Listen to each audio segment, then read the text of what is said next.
Welcome. I'm Erik Fleming, host of A Moment with Erik Fleming, the podcast of our time. I want to personally thank you for listening to the podcast. If you like what you're hearing, then I need you to do a few things. First, I need subscribers. I'm on Patreon at patreon.com/A Moment with Erik Fleming. Your subscription allows an independent podcaster like me the freedom to speak truth to power and to expand and improve the show. Second, leave a 5-star review for the podcast on the streaming service you listen to it. That will help the podcast tremendously. Third, go to the website, momenterik.com. There you can subscribe to the podcast, leave reviews and comments, listen to past episodes, and even learn a little bit about your host. Lastly, don't keep this a secret like it's your own personal guilty pleasure. Tell someone else about the podcast. Encourage others to listen to the podcast and share the podcast on your social media platforms because it is time to make this moment a movement. Thanks in advance for supporting the podcast of our time. I hope you enjoyed this episode as well. The following program is hosted by the NVG Podcast Network.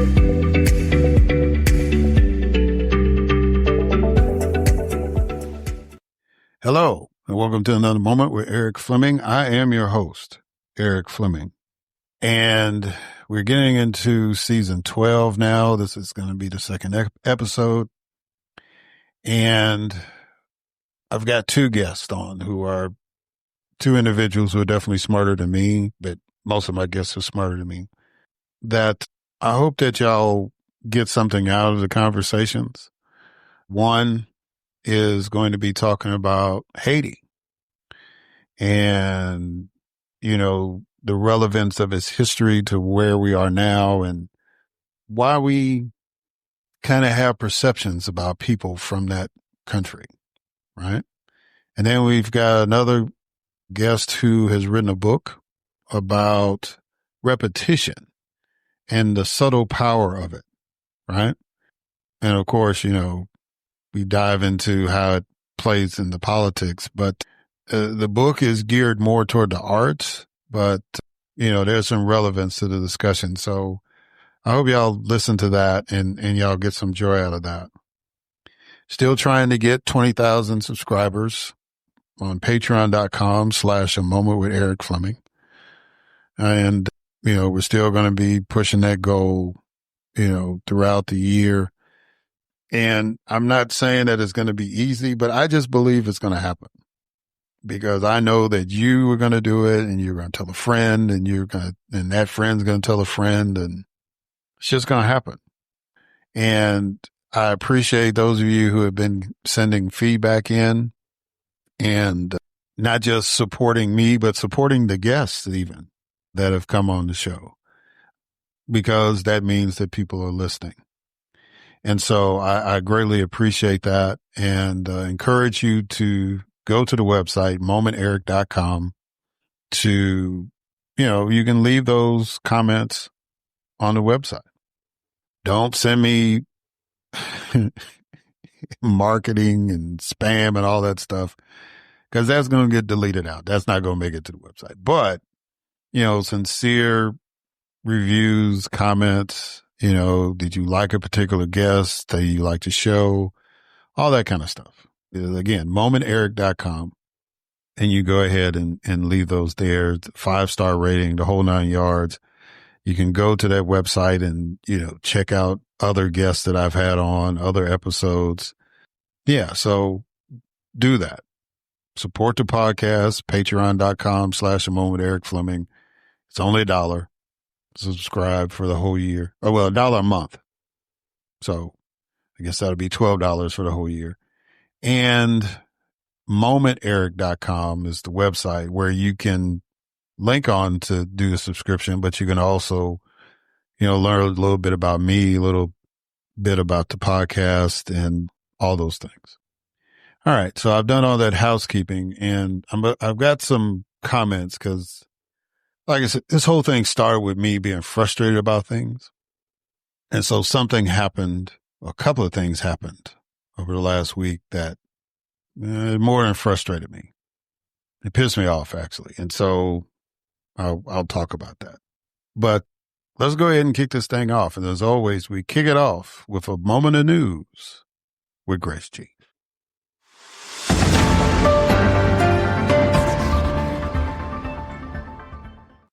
Thanks, Erik. A shooter killed 4 people, including a police officer and then himself, inside a Manhattan skyscraper, with a note found later blaming the NFL for his brain disease. The U.S. Central Bank held interest rates steady, and Federal Reserve Chairman Jerome Powell indicated that rate cuts are unlikely soon due to inflation concerns. Kamala Harris announced she will not run for California governor next year, but hinted at a possible presidential bid in 2028. North Carolina Governor Roy Cooper announced his U.S. Senate campaign, aiming to flip a Republican-held seat after Senator Thom Tillis's retirement. A Republican-led congressional committee denied immunity to Ghislaine Maxwell, Jeffrey Epstein's associate, who has been subpoenaed to testify privately from prison. The U.S. Senate narrowly confirmed Emil Bovee, President Trump's former personal lawyer, to a lifetime appointment as a federal judge on the 3rd U.S. Circuit Court of Appeals. Canada plans to recognize the State of Palestine at the United Nations in September, following similar announcements from France and Britain. The Trump administration issued new guidance stating that federal employees can discuss and promote their religious beliefs at work if it is not harassing. A powerful magnitude 8.8 earthquake off Russia's Kamchatka Peninsula caused damage and generated a tsunami, which triggered warnings and evacuations across the Pacific. Nurses in Nigerian public hospitals held a 7-day warning strike, demanding better pay, working conditions, and increased recruitment. And around 154,000 federal employees, or 6.7% of the civilian workforce, have accepted buyouts this year as part of the Trump administration's effort to reduce the size of the federal workforce. I am Grace G, and this has been a Moment of News.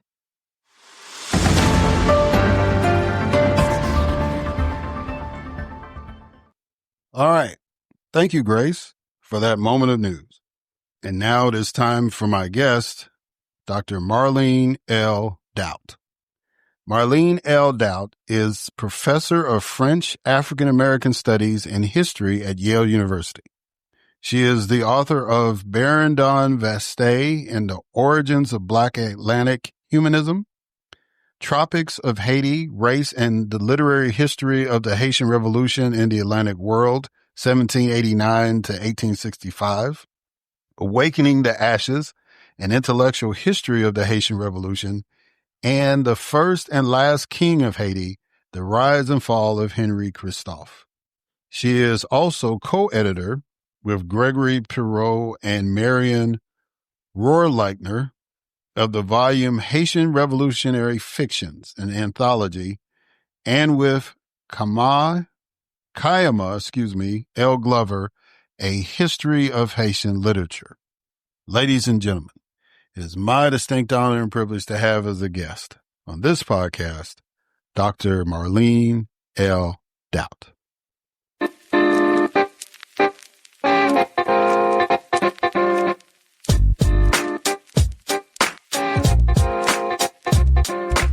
All right, Dr. Marlene Daut. How you doing, ma'am? You doing good? I'm doing well, thank you. Well, it's always an honor to have people smarter than me on the show. So I thank you for accepting the invitation. And I want to kind of get into it. So what I do is I start off my interviews with icebreakers. Okay. So the first icebreaker is always a quote. So this is the quote I want you to respond to.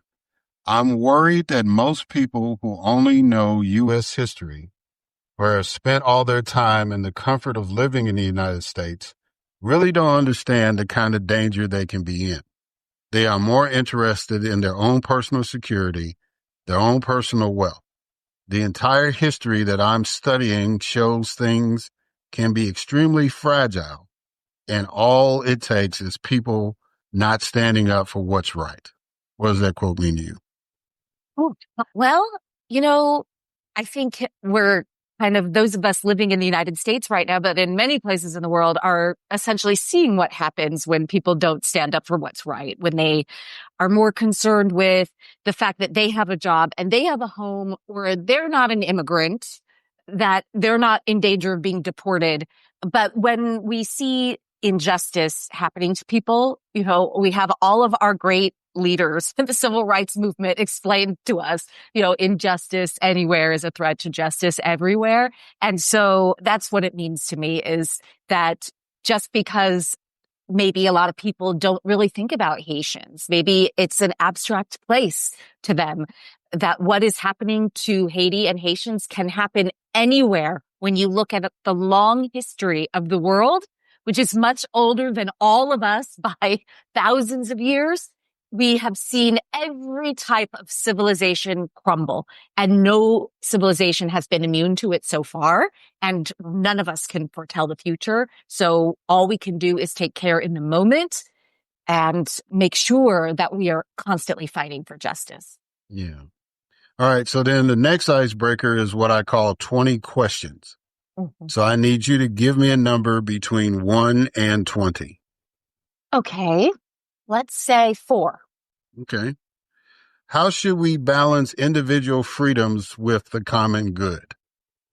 I think that first it helps to define what is freedom. And actually the time period that I'm studying, the Haitian Revolution, the aftermath of Haitian independence post 1804, and Haitians defined freedom as freedom from slavery, personal freedom, and independence was defined as freedom and liberty from a colonial ruling power, essentially sovereignty, that they could decide their own government.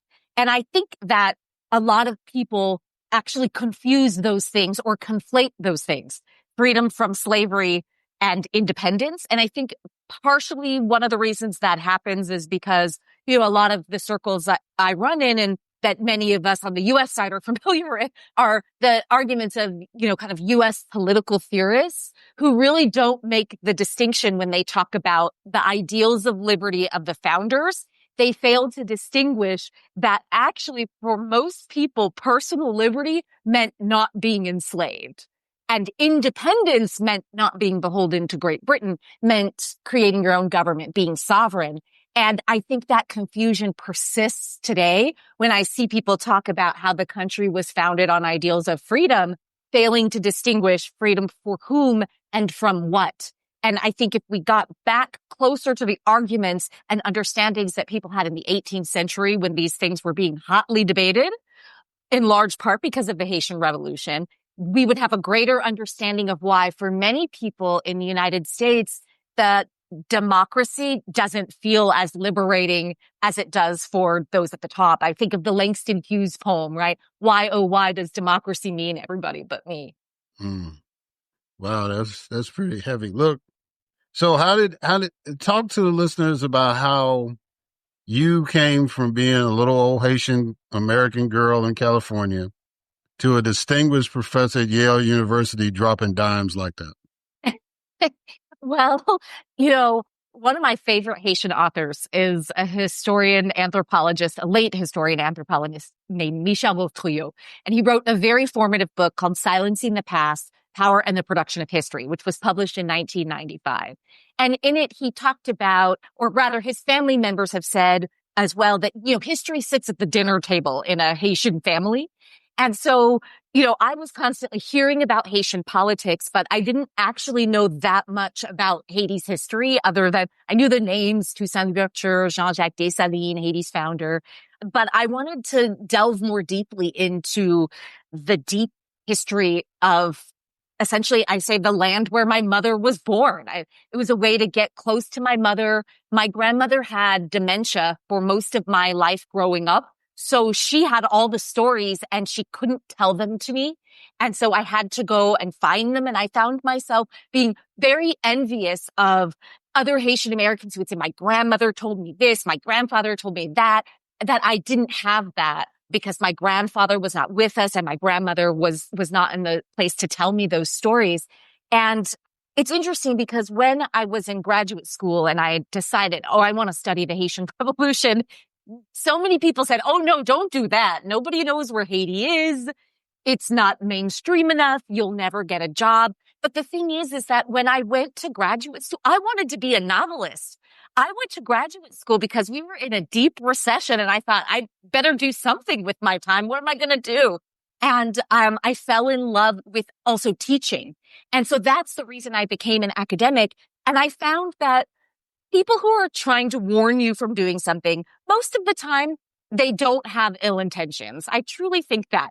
They just looked at the past and thought, if she does this, she's going to be one of those unemployed academics. And I think I just thought, well, that will be okay because then I'll just write my novel. I was still young in my 20s. I'll just write a novel if that doesn't work out. And in the end, I found that actually when I started to explain the story of Haiti's journey from being a slave colony, the most torturous slave colony in the world, to being an independent state that is the first to permanently abolish slavery anywhere in the world, their ears perked up. Everyone was listening. And I talked about how everywhere in the United States in the late 18th and early 19th centuries, people knew about Haiti. All of these enslaved people and free people of color in the United States were inspired by Haiti with the abolitionist movement. White enslavers were terrified. Thomas Jefferson was terrified. And so I thought, you can't tell me this event is not important and not mainstream if it caused people around the world to react, some negatively, some positively, to create laws specifically to contain the Haitian Revolution. When Great Britain abolished the slave trade in 1807, it was not out of the kindness of their heart. On the floors of Parliament, they're talking about how many Africans had recently been transported to the colony of Saint-Domingue, what Haiti was called, and how that contributed to the Haitian Revolution and Haitian independence. They wanted to stop the forced importation of Africans from the continent because they believed they were the more rebellious. They were soon proven wrong that was perhaps a factor, but not the only factor, not even the greatest factor. But that's what they believed, and it caused them to react. And so I'm happy to say, and I think those who warned me against studying Haiti are also happy to say that they were wrong. Yeah. Well, you have devoted your academic life to the study of Haitian history, and you kind of touched on it a little bit, but go deeper into why Haitian history is significant to African Americans. Yes. I mean, the significance to me, one of the reasons I wanted to study the Haitian Revolution as well is because the first books that I was reading that had to do with Haiti and the United States talked about how afraid everyone in the United States was of the Haitian Revolution. And in fact, when I started to delve more deeply into Frederick Douglass's engagement with Haiti, with Freedom's Journal, the first African-American newspaper, with their engagement with Haiti, with Toussaint Louverture, with the King of Haiti, who, of course, I study, I started to get a different picture. Was everyone afraid of the Haitian Revolution?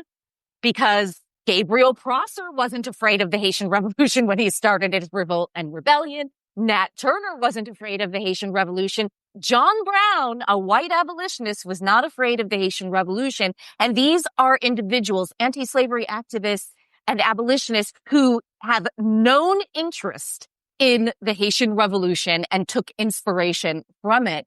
And when I started to see this reflected in the literature as well, that there were just references all throughout early African-American literature. The first African-American short story from 1828 is called Teresa, a Haitian Tale. It's about the Haitian Revolution. The second known African-American short story from 1837 by a man from New Orleans, a free man of color named Victor Séjour, is called The Mulatto, Le Mulat, because he wrote it in French. And it's about a slave rebellion in Saint-Domingue, today Haiti. So I knew that it was much deeper than the fear narrative that was really rampant in U.S. history, that was the framing, was everyone was afraid. And yes, they reacted, but they reacted negatively.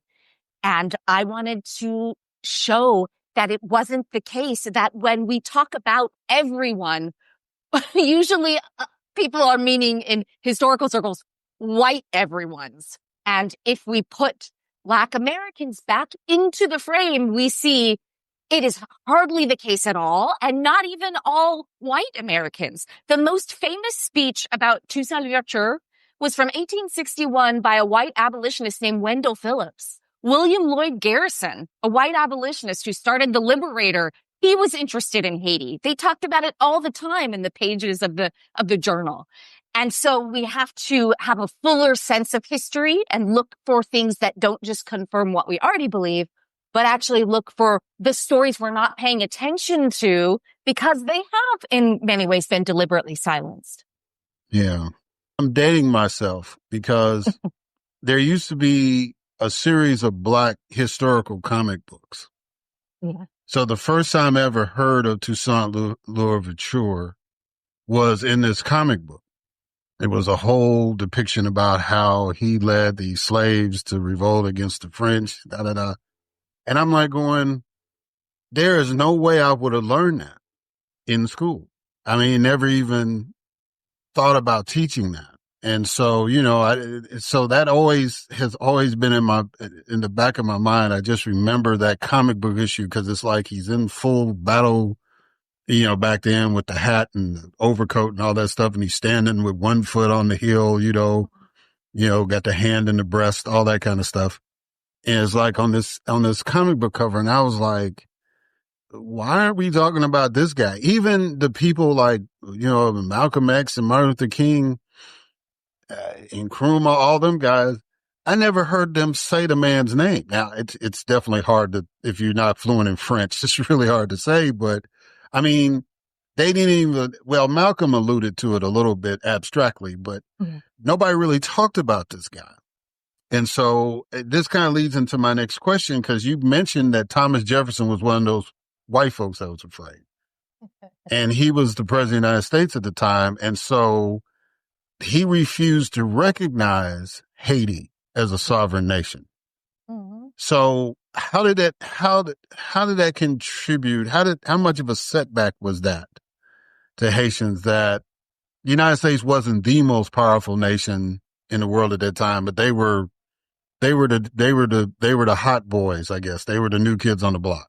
Yeah. And they were this epitome of fighting for freedom and all that. And they were still in the midst of it. And the freedom in the context that you explained, that they did not want to be part of an empire. How much was a setback for the Haitians not to be recognized by the United States or basically any other nation? You know, it's interesting. It depends on how you look at it, right? So it's not just that Thomas Jefferson didn't recognize Haiti. He actually tried to punish Haiti. In 1806, he issued a trade embargo. And this trade embargo, actually, it was a huge setback because the United States was, along with Great Britain, one of Haiti's greatest trading partners. And they would get, in exchange for coffee, because that's the biggest crop of independent Haiti, the biggest crop of colonial Saint-Domingue under French rule was sugar, but many of the sugar plantations burned. So coffee is kind of their thing. And this embargo actually leads to shortages of flour, of things they need for hospitals. And so people died. So this was a legitimate setback. The question of the United States not recognizing Haitian independence, Haitian newspaper journalists would talk about how they can call us whatever they want. They can persist in their fiction that we are still Saint-Domingue and not Haiti, but it will be a mere fable. And in fact, when 1810 rolls around and the trade embargo is supposed to expire, Congress just lets it expire and trade resumes between the United States and Haiti. It never stopped between Haiti and Great Britain. And so we see that those Haitian journalists actually had a very astute argument that you can say whatever you want, but your merchants come to our shores, goods travel back and forth. And in fact, Haiti in the 1810s was quite prosperous. Now, this doesn't mean that they didn't want official recognition. In fact, Haiti's rulers, principally Henri Christophe, who became the king of Haiti, he tried to dangle before the governments of the United States and Great Britain in the latter part of the 1810s, the idea that they would get a kind of most favored nation status in trade if they became the first to recognize Haitian independence. Unfortunately, what happens instead is that France's obstinance intervenes, because this is Haiti's greatest setback. It would be France not recognizing Haitian independence would be as if when the American Revolution ended, Great Britain for decades said, "You're still our colony. We're not going to recognize your independence. And we're going to threaten all the nations that are around you with sanctions and problems and war if they recognize your independence," because France and Great Britain are constantly at war, and many of those battles are happening in the Caribbean. They're attacking each other's ships, sinking boats, so Great Britain has a vested interest in Haitian sovereignty, but not in recognizing Haitian independence because they fear repercussions from France.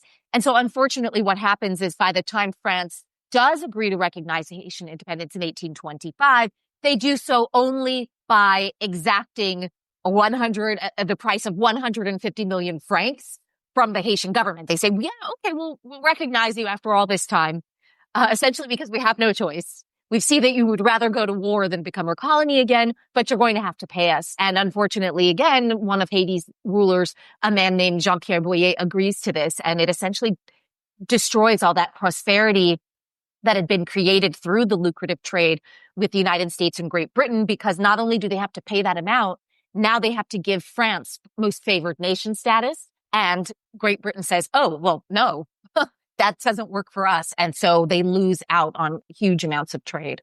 Yeah. Again, dating myself. Many people in my generation remember Haitians as the refugees that were turned back during the AIDS epidemic. Mm-hmm. Then, of course, during the 2024 presidential election, how Haitian immigrants in Springfield, Ohio were scapegoated as eating dogs and cats. Why do you think Haitian people are treated, stereotyped in such a dehumanizing way? You know, it started during the Revolutionary era.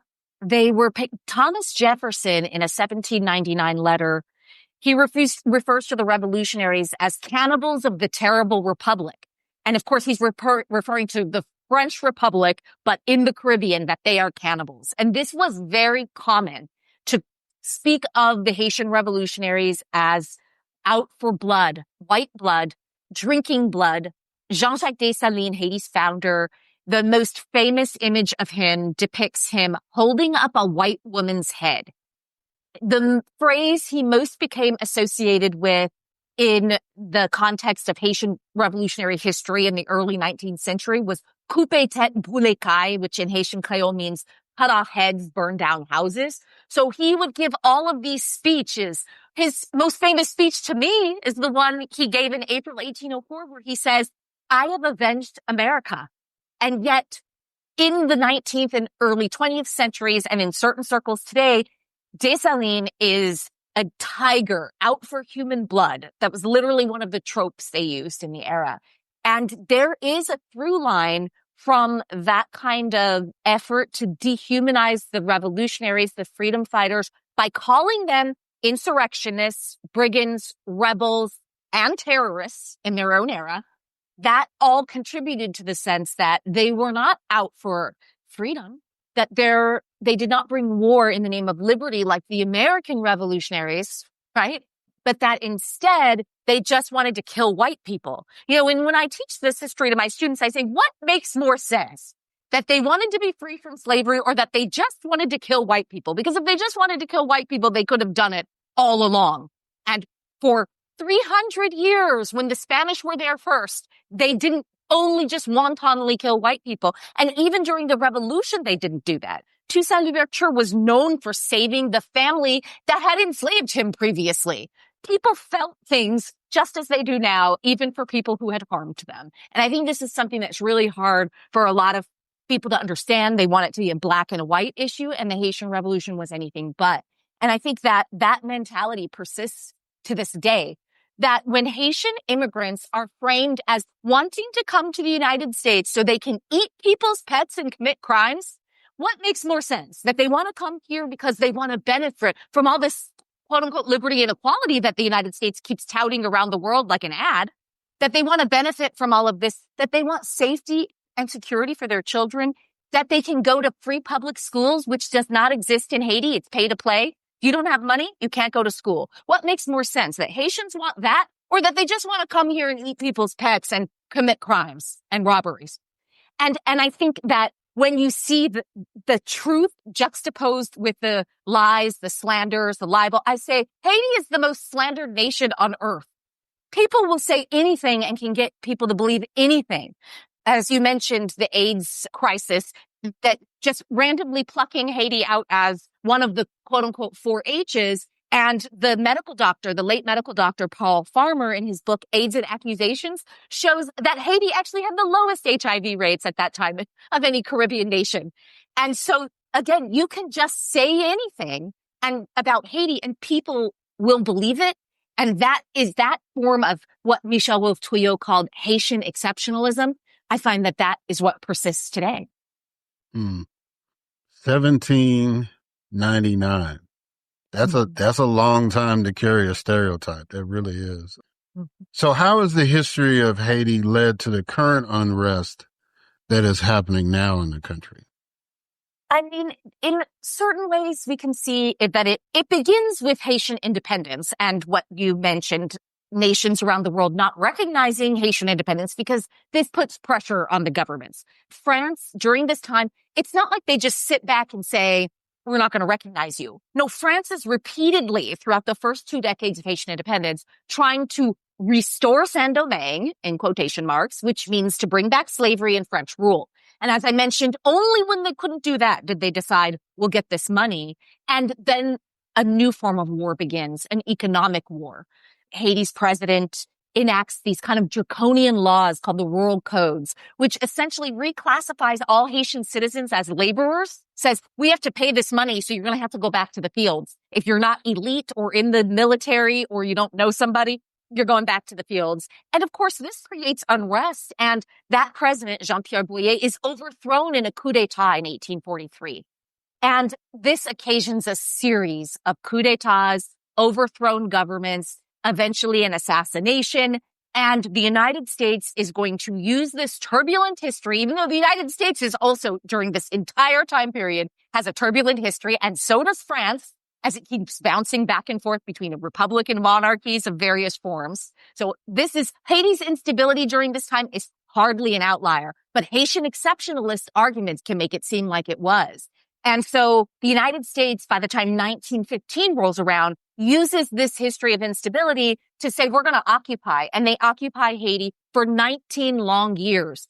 They install a puppet president, a situation that persists to this day. They control elections. They train a brutal police force. Haiti had never had a kind of state-run police force whose job was essentially to police and harm the Haitian people. And in fact, James Weldon Johnson, the great African-American writer from the early 20th century, wrote repeated articles in The Nation, the magazine that still exists to this day, to criticize what the United States was doing.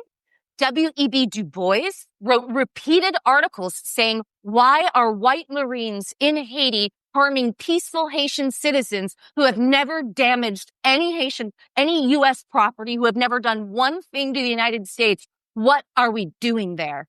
And unfortunately, that history of intervention is considered a watershed moment in Haitian history, because when the United States leaves, they don't leave. They stick around politically. And by the time we get to the election that brought François Duvalier, known as Papa Doc, to power, we see that the United States had a hand in essentially disqualifying all of his adversaries, disregarding the actual election results, and putting him in power. And he stays in power as president for 4 years and then declares himself president for life. And when he dies, his 19-year-old son, Jean-Claude Duvalier, known as Baby Doc, takes the reins. And even though he rules until 1986, when he's overthrown in what's called déchoucage, which means uprooting in Haitian Creole, it's not going to lead to less chaos. It's not going to lead to less brutality because the United States is going to step in once more and say, oh, here's another reason for occupation, followed by UN occupation. And that's the history of Haiti in the 20th century. I could go on, and it's just the same thing over and over, rinse, repeat. The government says this person's corrupt. They are gone. Occupation, natural disaster, occupation. It's a repeating history at this point. Yeah. So I guess to sum it up, international intervention is the historical seed that leads to where we're at now with the political instability and stuff. That sounds. Yeah, go ahead. Oh, I was just going to say, I think that instead of being able to figure it out, like the other nations that were figuring it out with their instability, Haiti was always kind of tampered with, and the path was pushed in a certain direction. Instead of saying, let them figure it out, like the rest of the world at that time was trying to figure it out. Yeah. All right. So let me try to get these few questions in. Haiti shares Hispaniola with the Dominican Republic. Yes.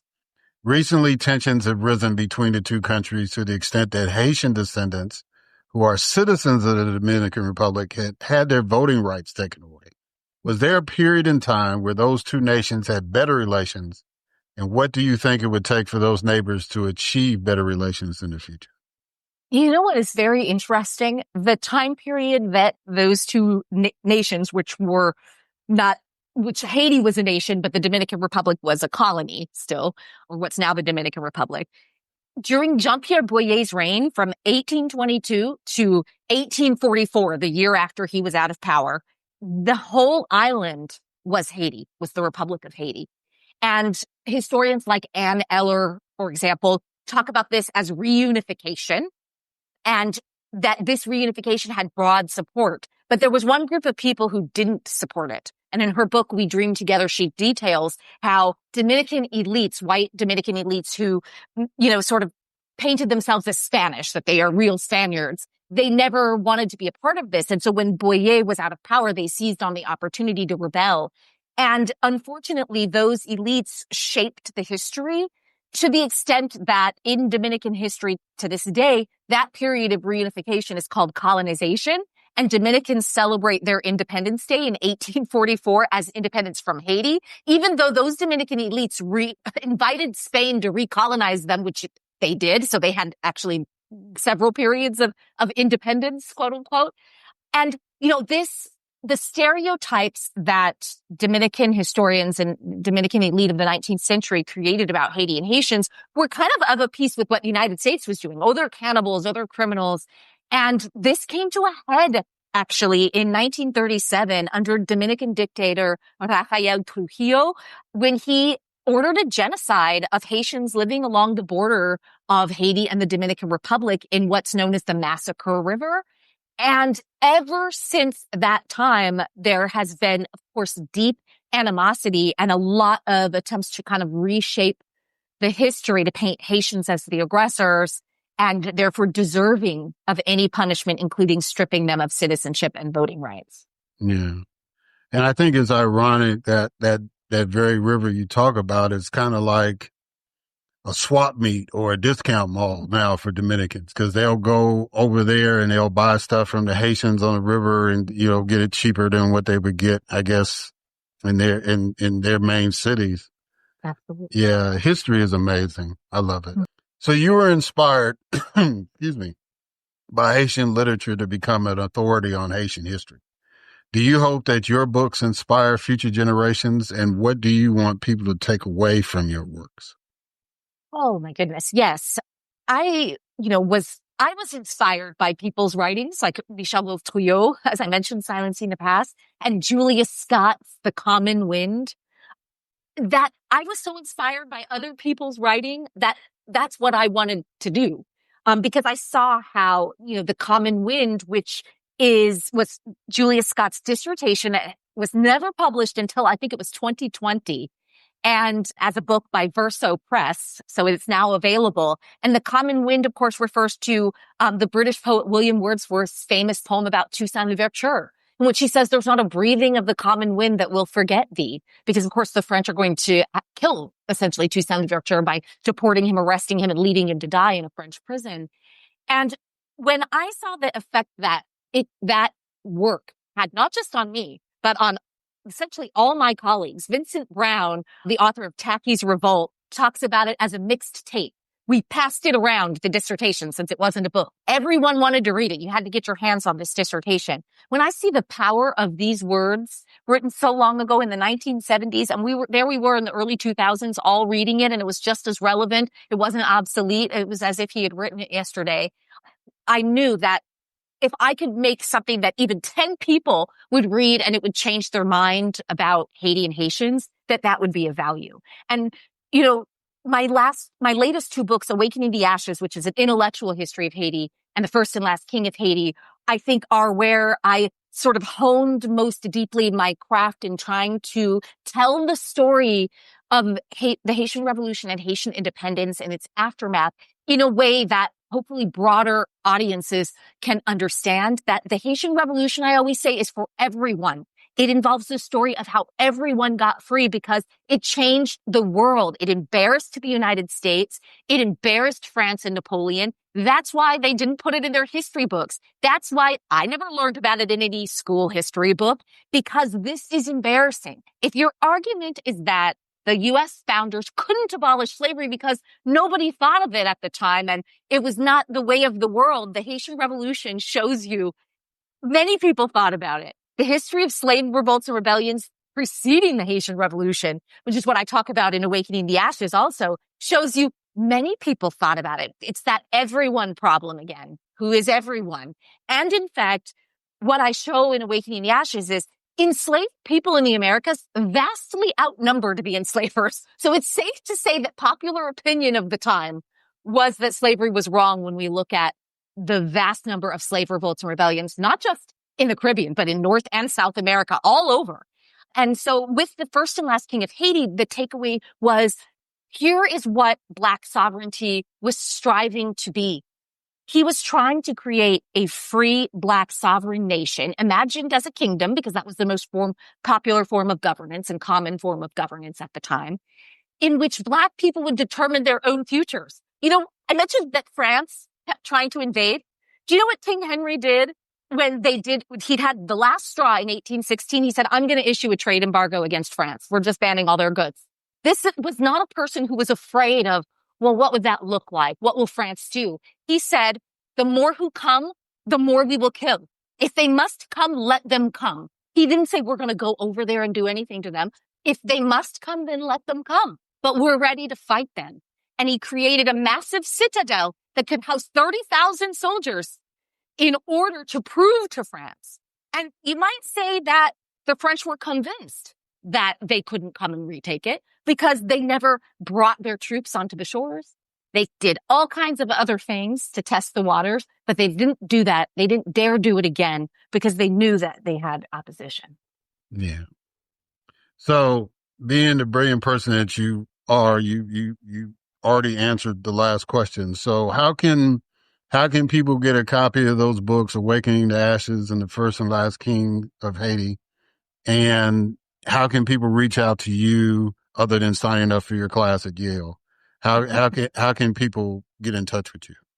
Yeah, well, you know, I always say my books are available every place that books are sold, you know, online and in lots of Barnes and Nobles and all those things. But I always say, check out bookshop.org. I know people have a reticence to use sites that they're familiar with, but bookshop.org supports independent bookstores. So even though you're buying something from a company, they give a huge amount of their profits to independent bookstores. And you'll see the independent bookstores that they partner with. So you can look for one in your area if you want to make sure the funds go to that particular bookstore. And as far as keeping up with me, if you visit my website, kingofhaiti.com, I have a blog. I'm trying not to be on social media as much because algorithms and all kinds of things. But I am on LinkedIn and Instagram as well. But my website, kingofhaiti.com, or my name, marlenedaut.com, both of them point to the same place. I have a blog. And I also, for any teachers out there, have a tab called Teaching Resources. I've created a lot of materials because I decided at some point like Toni Morrison told us, if we don't see what we want created out there in the world, we can go and create it. And so I have videos there for young kids up to high school and college kids, lesson plans, essays for teachers. I want people to teach the Haitian Revolution. If they're afraid they don't know how, I want to help them. So please check it out. All right. Well, Dr. Marlene Daut, I greatly appreciate you taking the time, and more importantly, I greatly appreciate you being a historian. I have an incredible affinity for teachers and especially historians, because I just feel that if you don't understand what happened before, you're going to make the same mistakes. And you can learn from your past instead of just repeating it. Right. And so I just appreciate the work that you've done, and especially dealing with a country that even Black folks don't really understand. And they really should understand the history of Haiti, because just as much as there's pride in the continent of Africa, there is an incredible thing right here in the Americas. Yeah. A nation that showed that Black people can govern themselves if they're allowed to.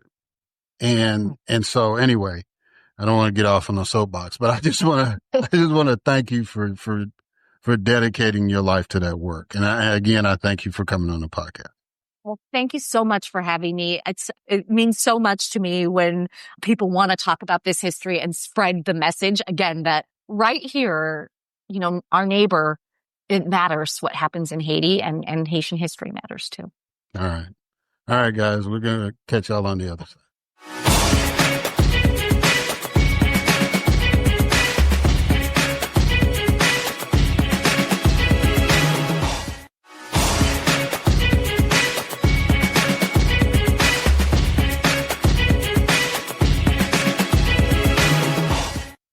All right, and we are back. And so now it is time for my next guest, Samuel J. Kaiser. Samuel J. Kaiser is a theoretical linguist. He is the Peter de Flores Emeritus Professor, an emeritus member of the Linguistics and Philosophy faculty, and former associate provost at MIT. He has authored numerous books and scientific publications, and is the editor-in-chief of the journal Linguistic Inquiry. He is also a jazz trombone player, and he lives in the Boston area. His new book is Play It Again, Sam, Repetition in the Arts, which is published by MIT Press. Ladies and gentlemen, it is my distinct honor and privilege to have as a guest on this podcast, Samuel J. Kaiser.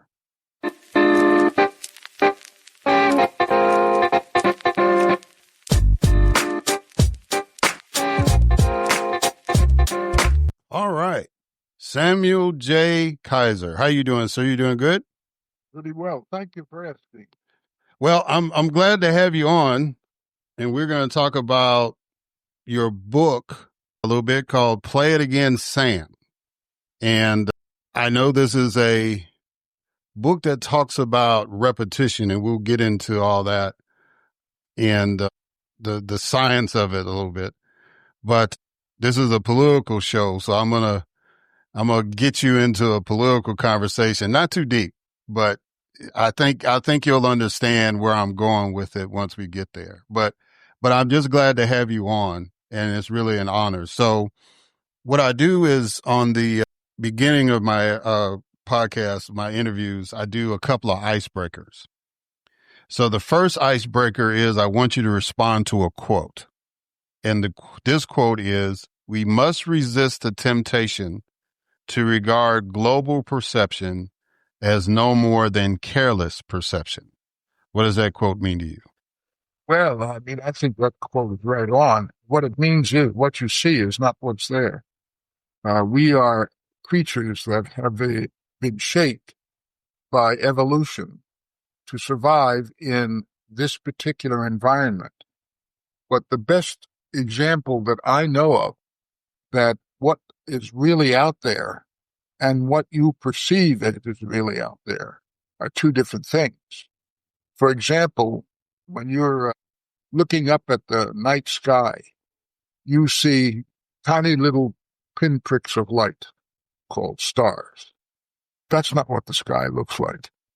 And if you can tell what the sky looks like by looking at the so-called radio sky, pictures taken of the sky by interferometers that have sensors that are, in some cases a mile long. The point is that our eyes are an inch wide. If they were much wider and the rest of our body were in proportion with it, we wouldn't be able to live on this earth because of conditions of the earth. But if our eyes were 100 yards wide, we'd be able to look at the sky and see the fantastic array of electromagnetic phenomena that's there. So every night when I look up at the stars, I remind myself that I'm not seeing what's there, and that's what that quote is about. It's quite right. Yes, sir. All right. So my next icebreaker is called 20 questions. So what I need you to do is give me a number between 1 and 20. Say it out loud? Yes, say the number out loud. Okay. I'll choose 7. Okay. Born on the 7th month of the 7th day. Okay. All right. Well, happy belated birthday. Thank you. Yes, sir. What do you consider the best way to stay informed about politics, current events, health, etc.? Well, I think there are a lot of good ways. For one thing, don't read American papers because they really are biased. I remember a quote several years ago. Mike Wallace was interviewing the editor of Pravda in Russia, and Wallace said to him, "What's it like being the editor of a paper that's beholden to the government?" And he said, "Well, it's just like editing the New York Times, only they don't realize it." And so I think that one of the best ways to stay informed is to read newspapers from outside the country. And another way to stay informed is, of course, to read the opposition, to see where the opposition is coming. You don't want to read things that coincide with your own beliefs because all you're hearing are echoes. And that's another way. And I think there are many other ways. If you have people that you trust, you talk to them, and so on and so forth. There are, I think on the internet, there must be, 1,000 different ways to stay well informed if you know the right places to go to. Yes, sir. All right. So your book explores the way repetition works in what they call the sister arts of poetry, music, and painting. Right. And you are a linguist by training, but you're also a musician. You play the trombone. Is that right? That's right. So how did you first become interested in this topic dealing with being specific about repetition? And poetry and music I get as far as the repetition goes, right? And you explain it very well in the book, but naturally, people kind of get it when you say there's repetition in poetry and music. But can you explain how repetition works in a painting? So first explain how you got interested in doing a book about repetition and then repetition in arts, and then explain how repetition works in something visual like a painting. Okay. Well, I think to answer your question, I'd have to say that in my mind, this book is the second book in a duo. The first one is a book I wrote 2020 called The Mental Life of Modernism. And just to cut to the chase, what I argued in that book was that at the turn of the 20th century, remarkable thing happened in poetry, painting, and music. Namely, they abandoned typical formats for making art. In the case of poetry, meter and rhyme were given up. In the case of music, tonality was given up. That is to say, the kind of music that is centered around tone, a particular tone on a scale associated with that tone, and chords associated with the scale, associated with the note, that sort of thing. That kind of thing is hardwired, sort of built into us. We sort of naturally listen to that kind of music. And it was replaced by atonal music, which was music built on an arbitrary 12-tone set.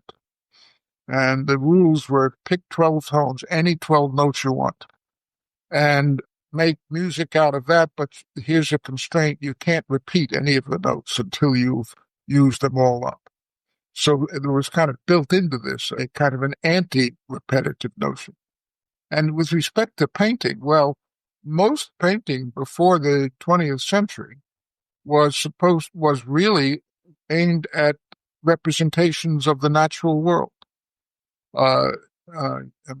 To caricature it, it was photography before photography.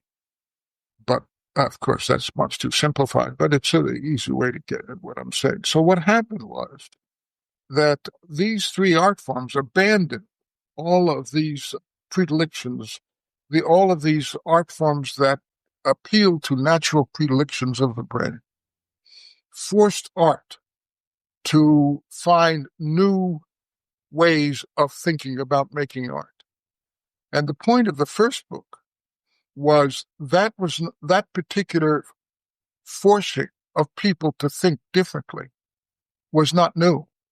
In fact, it had happened, about 300 years earlier, in 300 to 400 years earlier, with Isaac Newton. When Isaac Newton came up with the notion of gravity, that was earth-shaking, because basically what it said was that any theory about the world could no longer be seen as a mechanical theory, in the sense that the universe was really like some incredibly mechanical device. Why?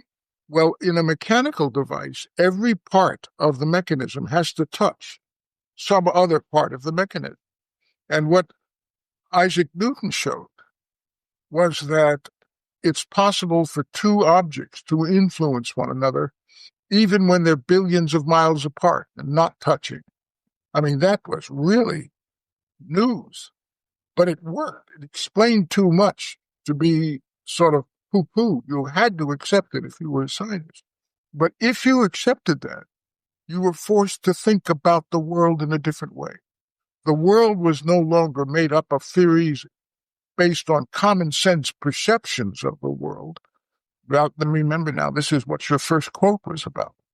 The world was not the way you thought it was, but rather what science was now about was about theories of what the world was like. And that's exactly what happened to the arts. And so my view is that the shift that took place in the 20th century that we call modernism was simply this shift away from what the brain did naturally to ways of the brain having to construct habits of mind to account for a world that we know is not like what we perceive it to be. Now, in the course of that, I had a footnote about repetition. And I had talked about repetition when I talked about music in that particular volume. And I said something about repetition, what it might do, but I just was really commenting. It was not a very deep comment. It was just noting that there is such a thing as repetition, and one ought to think about what it means at some point. But I couldn't in this book. And then after I finished the book, I started doing sort of collateral reading. And I came upon a comment by Leonard Bernstein, whom I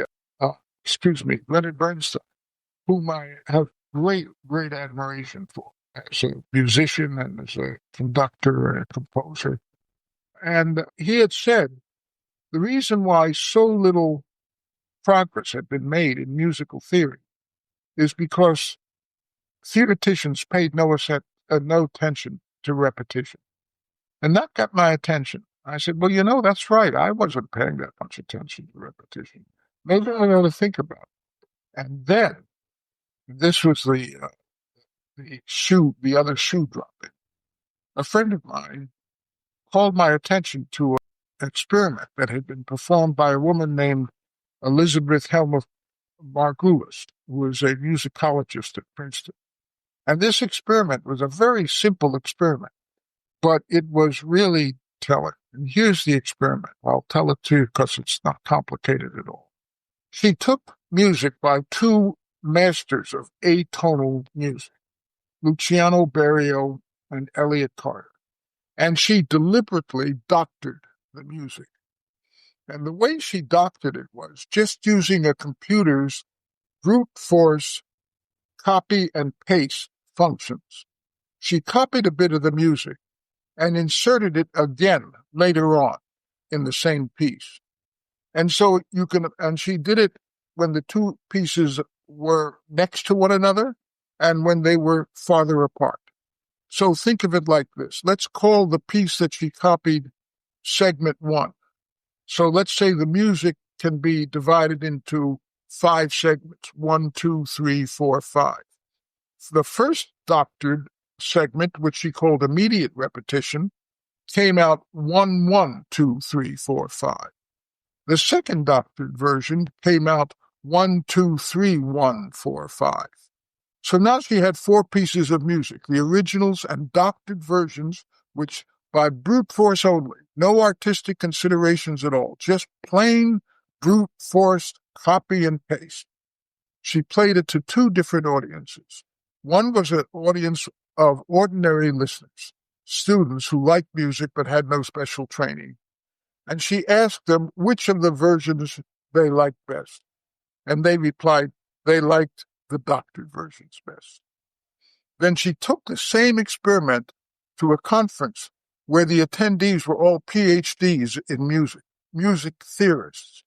She did the same thing and she got the same result. So what she concluded, and the conclusion that she came to seemed to me to be unavoidable, namely the mere addition of repetition itself, without any artistic goals or plan or format at all, the mere existence of repetition enhanced the pleasure of a particular work of art. So given that, I thought, I think I got it now. So then what I did was I went back and looked at the 3 art forms that I know best: poetry, painting, and music, known as it happens as the sister arts. And I examined how repetition worked in all 3 of them. And I found that was my book. And what my book is really about was how that worked. Yeah. So you said that when she did the experiment that both the ordinary music listener and the actual music theorist liked the doctored version better, the one that, like you said, through brute force, put repetition in the piece. Why do you think that repetition pleases us? Why do you think we react to it like that? Well, can I begin by saying that's a great question? Okay. And now I'm going to try to give you an answer. It turns out that there is a certain phenomenon. Well, let me put it differently. Let me start over again. In order to tell that something is a repetition, you have to ask yourself, what does it mean to be able to say that A is a repetition of B?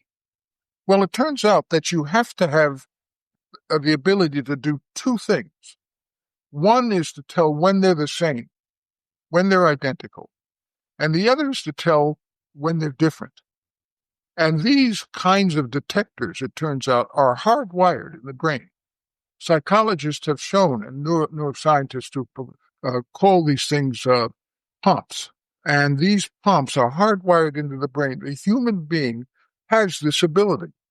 It's something that we can do naturally. Like, for example, we can walk naturally. We can see the world in colors naturally, in 3D naturally. There are things that we just do very well. One of the things that we do naturally is to tell when something is the same or when it's slightly different. In fact, there's a game that children and adults like to play called Spot the Difference. And when you were a kid, you probably played this. You were given two pictures. One of them would be the so-called the original. It would have maybe a house and a park, a tree, a moon, maybe stars, maybe a bench, maybe two people walking. The second picture would be just like the first picture, but you have to find out what's different. And it could be that the second picture is just like the first, except only one person is walking. Or the second picture might differ from the first, except that the moon was orange instead of red.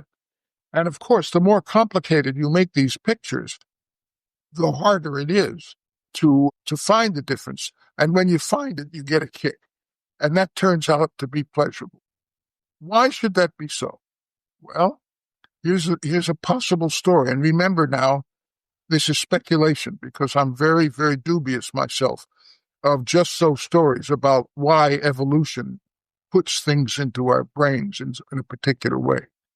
But in 1968, a social psychologist by the name of Robert Zients discovered a phenomenon which he called mere exposure. And what he showed was this, that if you take a subject, for example, an infant, and you expose that subject to the same image over and over and over again, the subject will develop an affectionate bond with the image. That's a fact. That's what he was able to show. Now comes evolutionary storytellers. And here's a possible and not unreasonable story that I've heard told. The goal of evolution is not to create a loving couple. It doesn't want to make a mother and a child in a beautiful relationship. That's something we do. But what nature wants to do is make sure that the gene pool is contributed to. It wants the best possible set of genes to be passed on, according to Darwin. All right. So you can see why this particular phenomenon would be hardwired into the brain, because it would make it would bond an infant to a mother.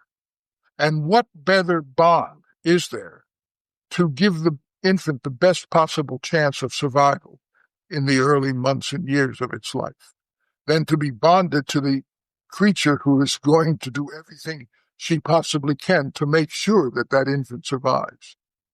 That's reasonable, might even be true. But the point is that particular circuitry is there. And my claim, and this is the Buffo ending, my claim is that artists have co-opted that hardwired, built-in propensity to extract pleasure from repetition into their art forms to make sure that their art has an element of pleasure in it. And they've done that in those three art forms, and I suspect many others. I'm now trying to educate myself in the field that I knew nothing about at the time, but I'll bet you it's there too. I just got to figure it out, is architecture. Why buildings look the way they do. Anyway, you got that? That's the story. Yes, sir. So let's dive into this a little more, because since it's a political show, I want you to take that same theory about repetition and explain how is it used to good effect in politics. And you introduced the term to me in the book called structural priming. So kind of talk a little bit about that. How does repetition, or how can repetition be of good use in politics based on what you were able to study, and a little bit about structural priming? Because the example you used in the book was Churchill's speech. Yeah. Okay. Yeah. Well, first of all, remember, Churchill's speech he used a rhetorical device. We shall fight on the landing grounds. We shall fight on the beaches. We shall fight in the streets. We shall fight in the alleys, whatever. That repetition, that repetition automatically makes the speech attractive, because you've heard that before, and you've heard that before, and you've heard that before. So that's what I was talking about in the book. Now you are, because it's a political show, you're really asking me to sort of think off the top of my head about how repetition might be used politically. And because I'm a nice guy, I'm going to try to accommodate you instead of saying to you simply, hey, I don't know anything about that. But let me show you an example. Why do companies like Coca-Cola and Pepsi-Cola and FedEx invest a lot of money in just putting their name on the ad? Because if you see the name over and over and over again, then you develop an affection for it. And the just so evolutionary storytellers would say, well, what that is doing is that's showing the subject that to see the name is a safe environment because you're seeing it, nothing happens to you. And so when you see it again, you welcome it. Well, what does that sound like? Well, it sounds like a big lie. I mean, people have often noticed that you say a lie enough times and people begin to believe it.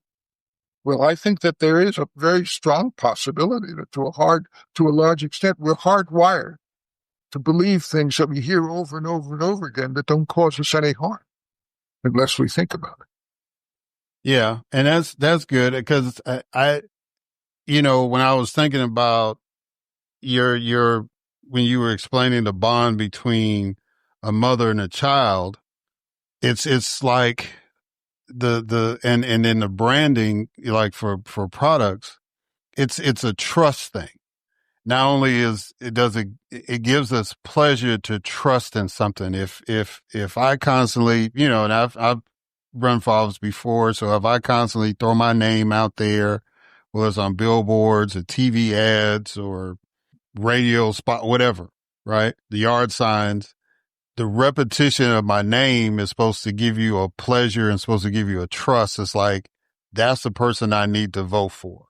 Am I getting the gist of what you're saying without being too simplistic about it? Yeah, that's what you're sort of using the hardwired propensities of the brain for a result. The fact of the matter is we all ought to simply think about things.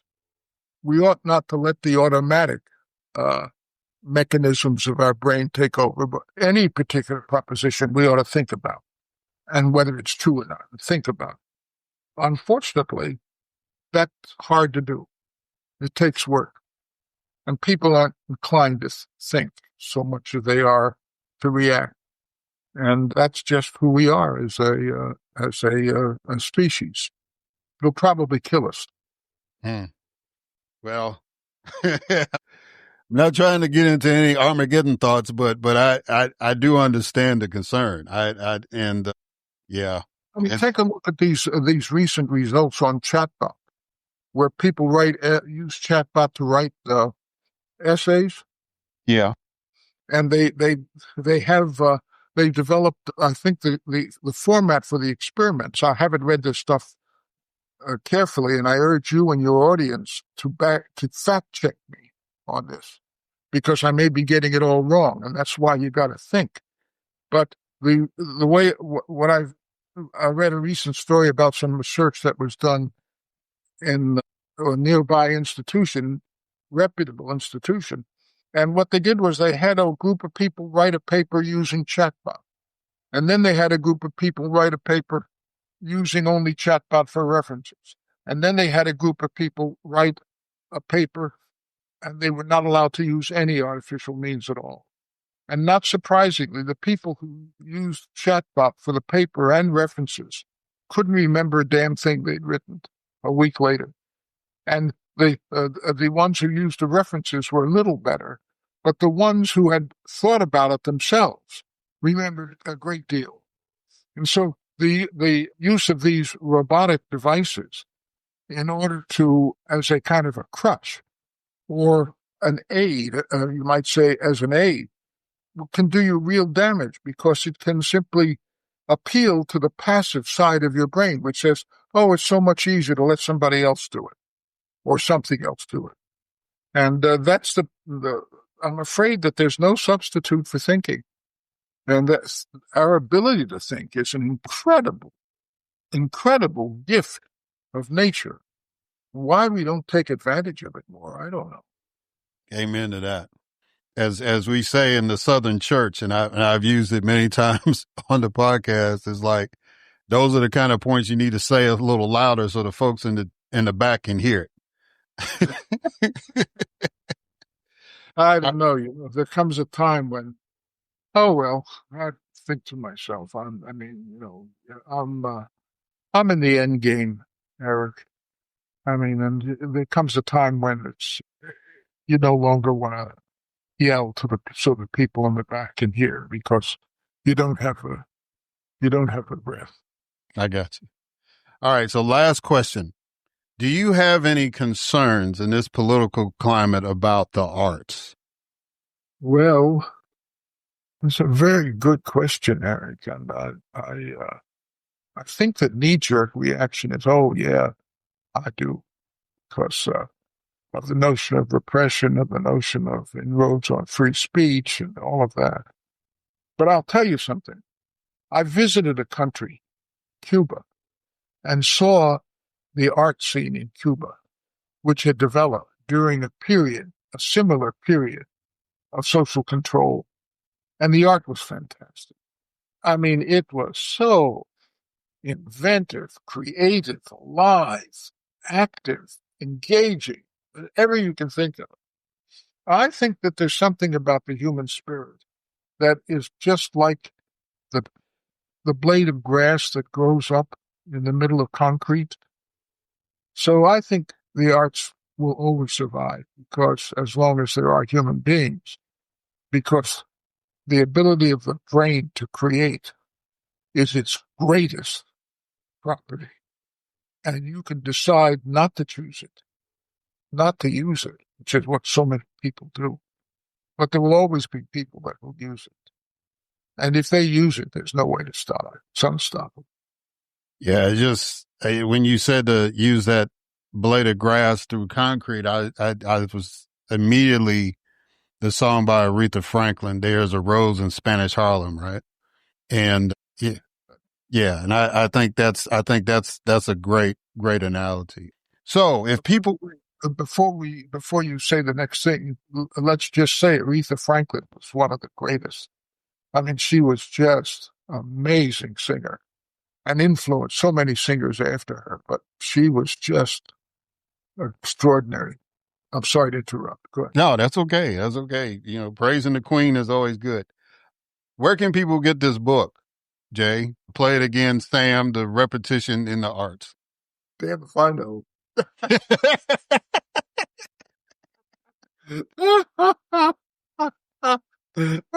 Well, let's see. Where do you usually get books? I guess two places come to mind: a bookstore or a library.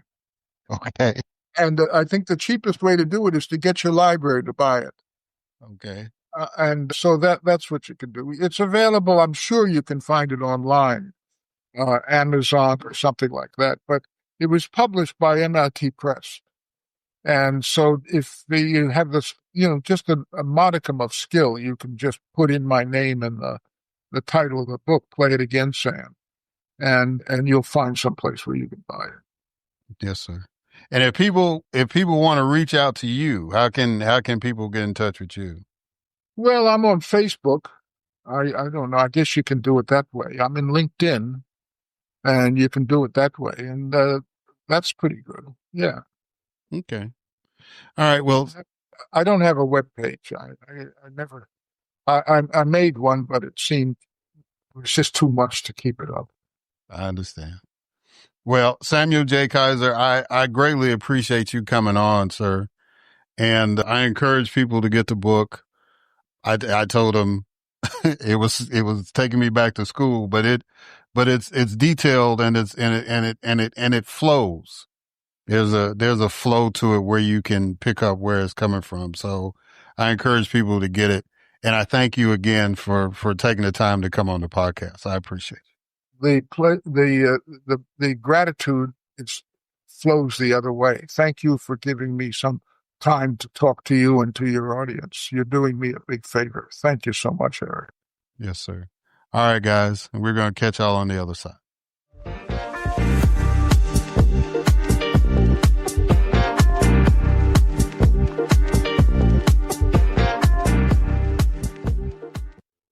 All right, and we are back. So I want to thank Dr. Marlene L. Daut and Samuel J. Kaiser for coming on to the podcast. Please get their books and, just let me know again. Let me know what you think about everything. It's really, really cool to just talk to people that are smart and, have, seen some things and appreciate the history of things, right? And, there's wisdom in conversation. There's wisdom in collaboration, and there's wisdom in compromise, right? And so, I just really appreciate the opportunity to talk to intelligent people, and I really appreciate having this platform to do that. And I also appreciate this platform as, and you've heard me say it many, many times, as a form of therapy, as a form of catharsis, as a form of release, right? To deal with what we're dealing with in this world. So again, thanks to my guests. Really appreciate y'all coming on. And well, let me just get into it, right? So there was two African-American men.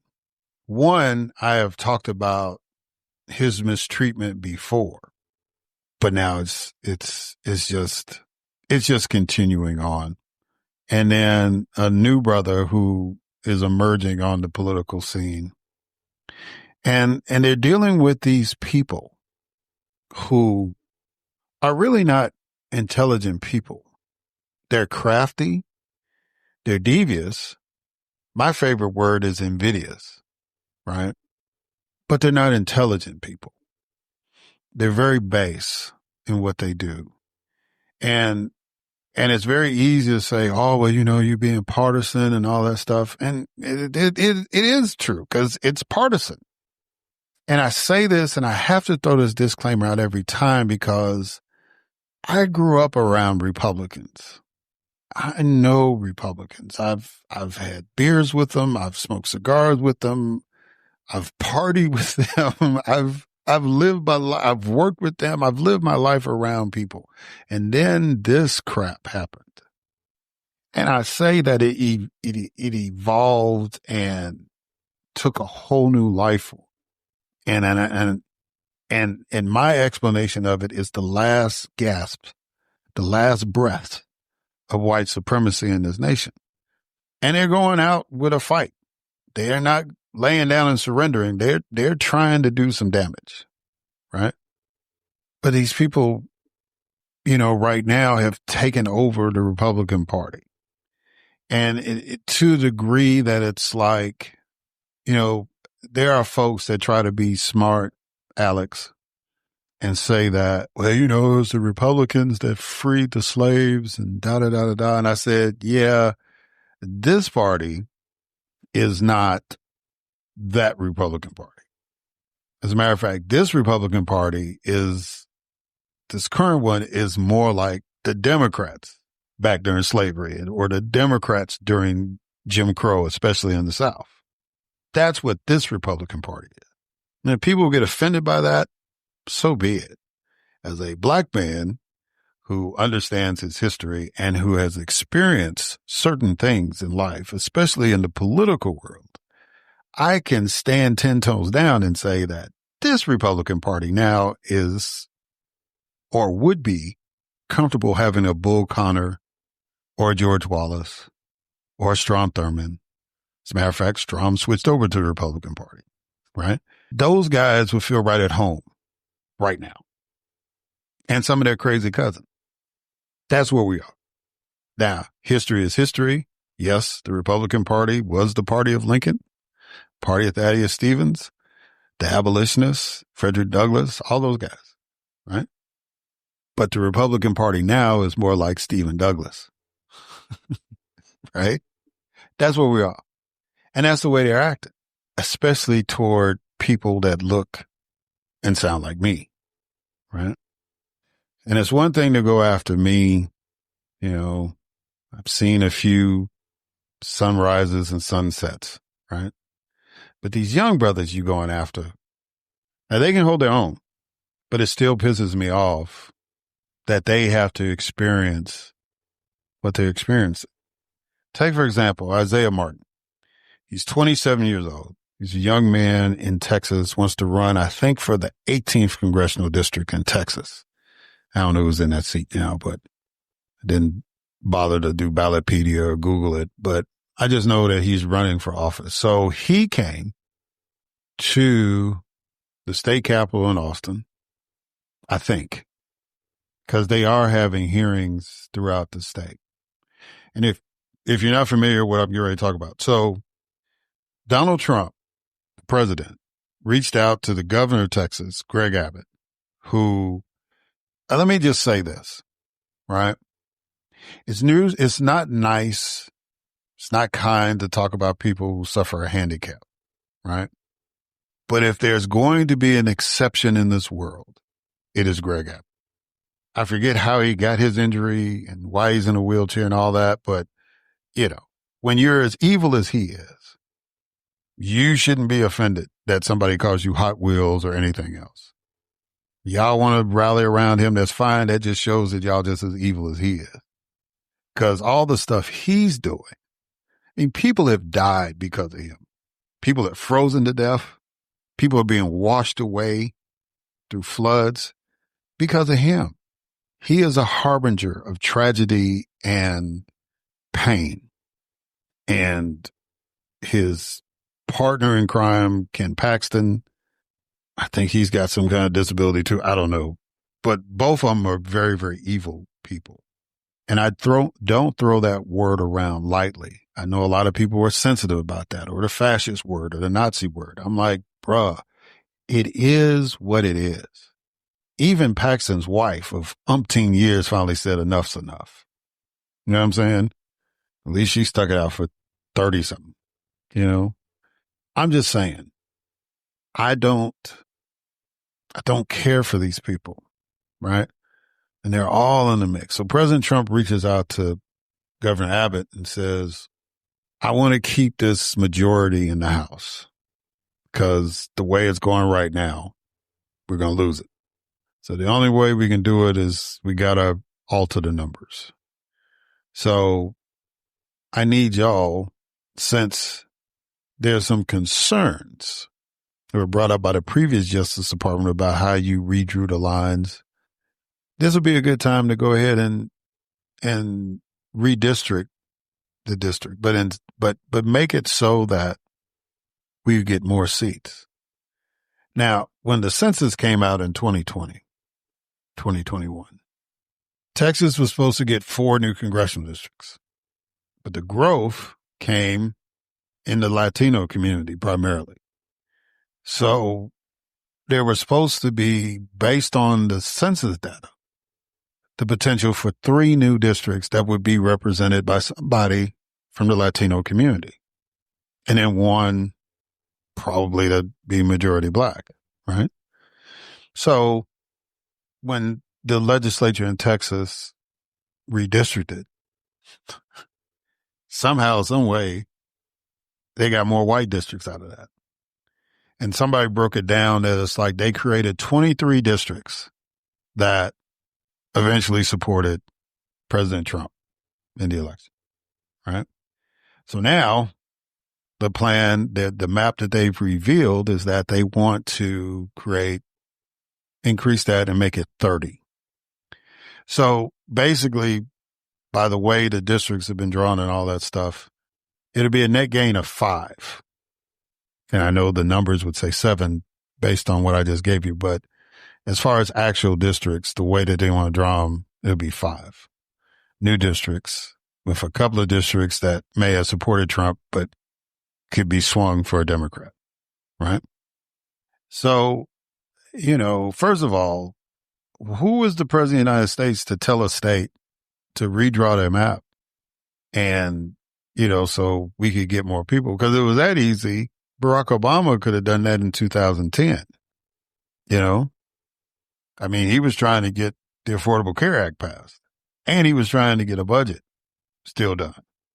So it was like, it had been advantageous to him to say, hey, New York, California, wherever that the Democrats don't have independent redistricting, why don't y'all go in and redraw the lines so to make sure that we can keep the majority?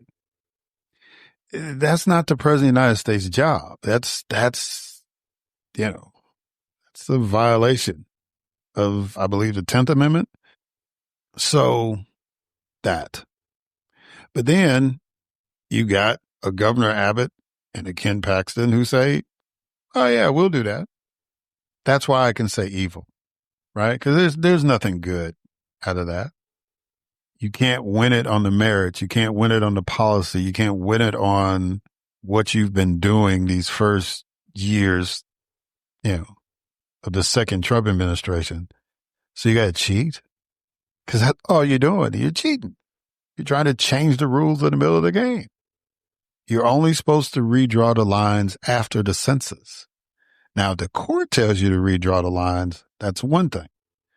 But the president of the United States, and then he drew the map for you, right? Somebody in Washington, D.C. drew the map for the Texas congressional district.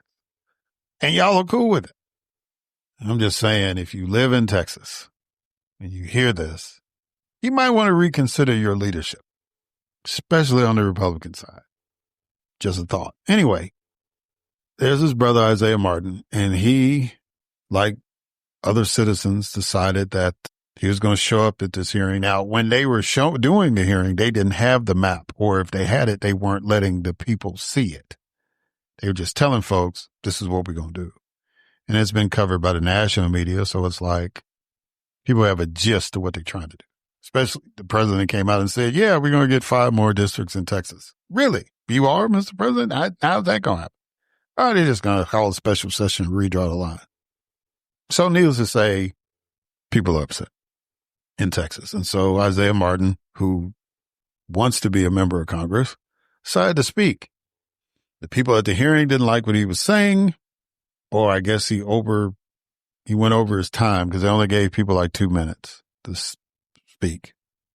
So they physically arrested him for going over his time, not escorted him out of the room or got him out of the chair.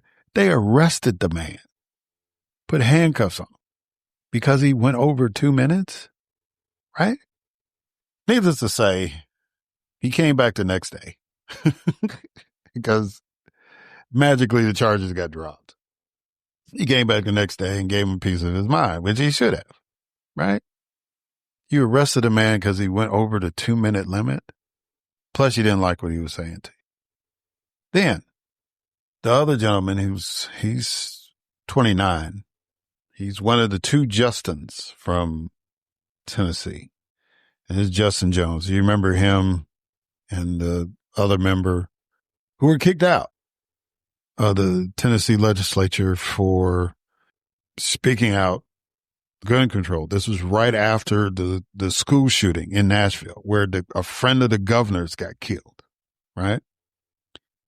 And the Speaker of the House, I think his name is Sexton or whatever, they kicked him out. They voted him out of the session. But the rules in Tennessee favored the 2 Justins and they got back in, right? And so now they can't do that anymore. In Tennessee, they've trying to figure out a way to fix that, but they can't do that anymore. But anyway, Justin Jones, who represents Nashville, the capital city, he's one of the representatives there. He found out about a state event sponsored by the Department of Transportation in Tennessee. Now, it was some lobbyists behind it. That's just, a lot of things happen like that. State government, the state will say this is our event, but, it's sponsored by such and such, and, that happens. But if you're having the event in the district of Representative Jones, regardless of what political affiliation he is, he should have the right to refusal, right? So we were having a big thing and I got, like in Clinton, for example, we were having a big thing in Clinton and, so like ribbon cuttings. So everybody in Clinton, when I was in the state legislature, everybody in Clinton was a Republican as far as municipal, the mayor, the at-large council people, and the councilmen, the regular councilmen, they were all Republican. And so they would have like events, ribbon cuttings and all that stuff. So they would invite me to come because I was one of the representatives of Clinton. As a matter of fact, Clinton had a distinction because of redistricting. They had 6 of us that got a part of Clinton, right? But only 2 of us actually lived in the city. So it was me and this other representative, Philip Gunn. And Philip later became the Speaker of the House after I was no longer there.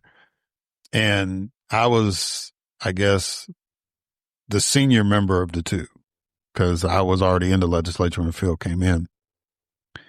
And so when they would have these ribbon cuttings, I would come, and then Philip wouldn't be there. And it got to a point where they were saying, hey, tell Philip that he needs to start showing up to these events just like you are. Right. And I was like, okay, but Philip made that decision that he was not going to those events, whether he had a conflict at work or whatever was going on. He had the right to refusal because he was invited because it was happening in his district, right? In his city. Justin Jones, his district incorporates the airport in Nashville. So the Department of Transportation was having an event. It was sponsored by some business people, I guess, or whatever. And so Justin is like, okay, well, we got this event in my district. I'm going. So it's like they say, well, he wasn't on the list. It's like, well, if it's a state event, I just want to come and see what's happening. Now in Mississippi, people play the partisan game just like anywhere else. And I assume other states do the same thing, play the partisan game. I'm sure here in Georgia and all this stuff. But usually, well, at least in my time, and remember, I haven't been an elected official in almost 20 years. So in my day, you could crash an event, right? You could show up and say, well, we didn't expect him to be here, but since he's here, we kind of like are in his district. Okay, we'll allow that to happen. But now I guess it's different because it's like they showed a woman who was a state senator. She was not on the list, but because she was Republican, they let her in. And then she later told somebody that was covering what was happening with Representative Jones. She said, oh, well, I'm representing the lieutenant governor. Yeah, if that was the case, then you would have been on the list. Right? Because it would have said, okay, Senator so-and-so is going to represent the lieutenant governor, let her in. She had to stop and they had to make a few things and then they let her through. Meanwhile, Representative Jones is being stopped by white men in suits and police officers. And the nicest people of all of them were the police officers because the state troopers realized, yeah, these folks fall on our budget. And I don't want that man giving a speech about why we shouldn't get our money. I don't want to be the guy responsible for that legislator getting the Black Caucus to vote against our budget, right? Because even though the Black Caucus is not the majority in that building, when you start seeing all those votes going against your particular agency, you got questions. You got some issues that you need to address. I've seen it happen. We did it. Department of Wildlife, Fisheries, and Parks. It's a particular representative that was not happy with what was going on there, and he informed us of what was the problem, primarily dealing with Black folks being hired as game wardens. So once he hipped us up to what was going on, we was like, all right, brother, we're going to be in solidarity with you. So when the first time their budget came up, about 40 of us. So now you're seeing 40 no votes popping up on an appropriations bill. Well, now we got to ask some questions. Why are all these people voting against our budget? What's happening? Because if you start with 40, you can pick about 20, 22 others. And then you don't have a budget. Nonetheless. So the trooper was the nicest one of the white folks to Representative Jones. But these other folks were coming out here and one of them, I guess, was just going to try to manhandle him. And The trooper even kind of said, yeah, no, that's Representative Jones. And that's all he said. He didn't say anything else. He said, that's Representative Jones, meaning if you physically do something to it, I'm going to have to arrest you, right? Regardless of what's going on here about whether you should be at this meeting or not. If you assault a state representative in my presence, I'm going to have to put the handcuffs on you. And I'll deal with my commander or whatever at that point afterwards. Because you're not an elected official. You're just some dude, I guess that was part of the party. But he caught the hint right away. And he stopped physically touching Representative Jones at that point. But they were telling this man that he couldn't come to this meeting. And then, of course, he went to the sister, and the sister said, it's the Department of Transportation. Also, the Department of Transportation is sponsoring this, and I, as a state representative, can't come in my district. The whole deal was Elon Musk wants to build a tunnel under the airport.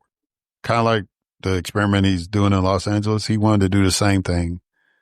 And I guess the folks in Tennessee like, oh, yeah, well, you could do it under our airport here in Nashville. So, there's been some envelopes passed. There's been some hands shook. There's been some winks, nods. Something's going on. Because that's how these people operate. They're very transactional people, right? And so they're talking about building this tunnel, but you don't want the representative of that district to be in on the meeting, even if he's not in favor of it, right? I mean, we had a situation with the Port of Gulfport when we were trying to decide how that money was going to be spent, right? The Democrats, Republicans, the chair of the committee was a Democrat. He wanted to know what y'all were trying to do. And, you got George Bush sending the Secretary of HUD saying, well, we want to build some condos or whatever. And we're like, don't we need to fix the port first? I mean, we were having these discussions and we were not excluded from it. The port wasn't in my district, but I was on the committee. So we went down to the port. They didn't tell us, y'all can't come in. When they were having the meetings trying to sell us on building the condos. It wasn't just Republicans only. They had to let us in, right? So whether you agree with the person or not, whether you are the same political, but you can't build nothing in that man's district without his say-so, his sign-off, his input. That's just damn disrespectful. Because I'm sure as God made the grass green, that wherever Sexton represents, I forget where I had that knowledge before. I know it's not Nashville, but wherever he is, if the shoe was on the other foot and Representative Jones and the Democrats were in charge and they decided they're going to build something in his district, he'd be all up into me. He wouldn't give a damn if you had the SWAT team from the state troopers of Tennessee in his way. He was getting in that meeting because this is my district and you can't tell me where I can and can't go in my district. He would have acted a plumb fool. But he thinks that since he's in charge and the black folks aren't, that he can treat, and especially a black person he really hates, he can treat him any kind of way. All I can tell you is that's a bad strategy. From this point forward, I just want y'all to understand that's a dumb idea. These folks, people thought that I was a little bit aggressive. These young folks in politics now don't give a damn, right? They don't have a concept of power as like, I don't have the numbers to do and I need to strategize. These folks right now, they're learning from the elders about restraint, right? Okay, you can't punch that guy. You can't beat them up. You can't cuss them out all the way. You got to show some restraint, right? And they're teaching them the tactics, but their mindset is, I'm about to tear this crap up. I'm about to blow this MF down. We're about to, if we can't have access to it, then it doesn't need to exist. That's their mindset. If you're not going to let me have a say-so about the district that I want to run in, if you're not going to let me have a say-so about a project you building in my district, then we'll shut it all down. And I'm not going to discourage them from doing it because I think that's the right attitude. Because the way that politics is now, you can't have intellectual discussions with these people. You can't have respectful discussions with these people because they don't have any respect for us. So the whole saying is, I can show you better than I can tell you. What I would advise the Republicans to do is let Donald Trump be Donald Trump and the rest of y'all stop impersonating him, because whatever Teflon he got going on, you ain't got it. Whatever aura he has where he doesn't go to jail or he doesn't get in trouble, you ain't got that. And if you keep messing with these black folks, especially these black men who are wired to say, hell no, you're going to find out. You're going to find out really, really quick. And it's not going to be pretty. And I'll be in the bleachers along with other folks in my generation, like, go get them, young buck, sick them. Because disrespect wasn't tolerated with us. And who do you think raised these young men? My generation, or the generation right after us. We didn't raise our children to capitulate to white folks, to white supremacy, to evil. We didn't teach them that. We taught them to be men and women, to stand up for what they believe in, to fight for what they believe in. We just was hoping that they would be in a more receptive society and they didn't have to utilize those skill sets.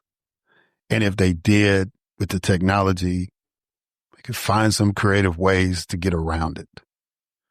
But sometimes history will dictate that the old is new again. And if people are going to be disrespectful for you on your positions, they want to shut your voices down, they want to deny you access to stuff, tear it up. Tear it up.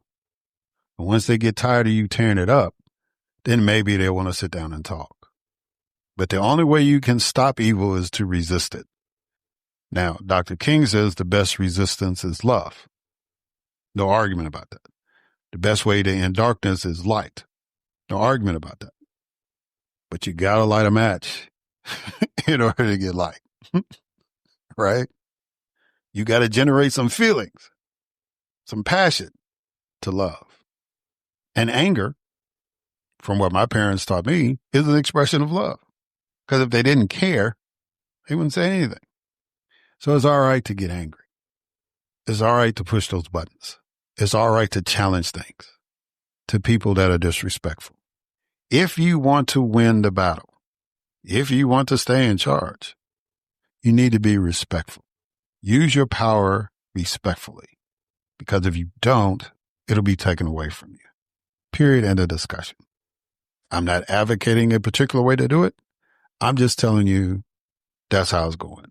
And if you keep messing with these young black men, you're going to find out. I just know that when I was their age, disrespect was not an option. So I can only imagine how they feel, right? The only difference between me being 29 and them being 29, 27, there wasn't any internet, wasn't camera phones, right? So they're trying to be restrained because of that. Outside of that, and I don't want them to accept that. I want them to continue to be men. I want these sisters to be out here. Don't let these folks try to put y'all in the place in their mind. Don't let them do it. Stand up for what you believe in. Stand where you're supposed to stand. Sit where you're supposed to sit. Speak where you're supposed to speak. And don't let anybody deny you that opportunity. All right. Glad I got that off my chest. Thank y'all for listening. Until next time.